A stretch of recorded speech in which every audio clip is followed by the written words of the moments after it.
नमस्ते मित्रांनो. एक खूप छान उदाहरण मला नेहमी आवडतं की प्रत्येक फील्डमध्ये तुम्हाला तुमचं गुरु का हवा आहे यासाठीचं, आणि ते उदाहरण मी तुम्हाला आज सांगणार आहे. महाभारतातलं उदाहरण आहे. ज्यावेळी युधिष्ठिर आणि दुर्योधन दोघंही द्यूत खेळायला बसले त्यावेळी द्यूत खेळत असताना युधिष्ठिर म्हणला की मला द्यूत खूप चांगलं येतं, मी माझा खेळणार. आणि खरंच तो चांगला द्यूत खेळणारा होता, त्यामुळे त्यांनी एकट्याने निर्णय घेतला.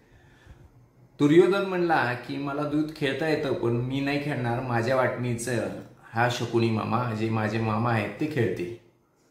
आता बघा, ज्यावेळी ते द्यूत खेळायला लागले त्यावेळी द्यूत हारायला लागल्यानंतर युधिष्ठिरांनी थांबायला पाहिजे होतं. म्हणजे पैसे हारले तर थांबायला पाहिजे होतं, पण तो थांबला नाही. पुढच्या डावामध्ये मला अजून मिळतील म्हणून त्यांनी त्याची संपत्ती लावली. त्यानंतर राज्य लावलं. त्याच्या पुढच्या डावामध्ये मिळतील म्हणून भावांना लावलं. त्याच्या पुढच्या डावामध्ये मिळतील म्हणून बायकोला लावलं, आणि तो सगळंच हरून बसला. एक 5 मिनिटासाठी असा विचार करा बरं की जर इन केस ते द्यूत खेळायला बसलेत आणि दुर्योधन हारायला लागला युधिष्ठिराऐवजी, तर दुर्योधनाच्या वाटणीचं कोण खेळतंय? तर शकुनी मामा. समजा शकुनी मामा हारायला लागलाय आणि शकुनी मामा हारत असताना त्याने राज्य हरवलंय दुर्योधनाचं, तर त्यानंतर तो त्याच्या भावांना लावेल का, त्याच्या बायकांना लावेल का? 100% नाही. तो काय म्हणेल? तर तो हे म्हणेल की भांजे हम हार रहे, हमें रुकना चाहिए. सेम थिंग इथंच आहे की ज्यावेळी आपण कुठंही असतो त्यावेळी आपण आपलं स्वतःचा दुश्मन सगळ्यात मोठे असतो.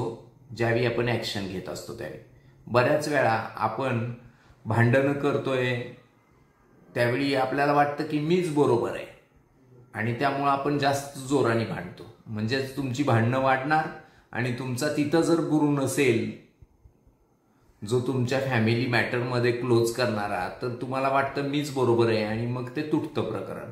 तीच गोष्ट तुमच्या हेल्थ बाबतीत.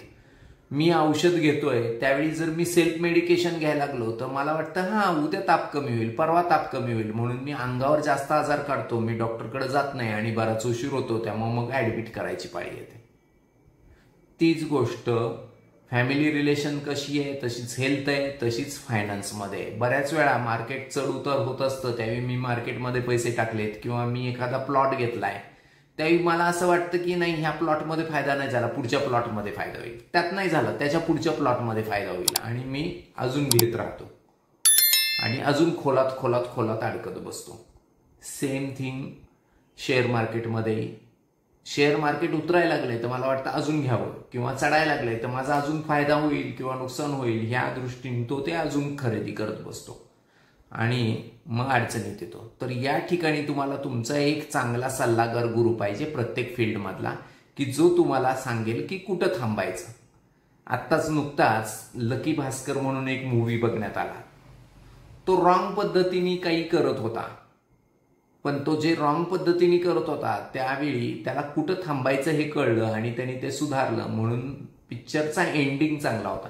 ही काल्पनिक कथा आहे, पण काल्पनिक कथा असली तरी त्यातनं घेण्याचा बोध हा आहे की कुठं थांबायचं हे कळलं पाहिजे, आणि ते त्याला कळलं म्हणून तो सुखी राहिला, नाहीतर तो जेलमध्ये असला असता. एंड असा झाला असता मूवीचा. पण ती मूवी आहे, रिअल लाईफ नाही.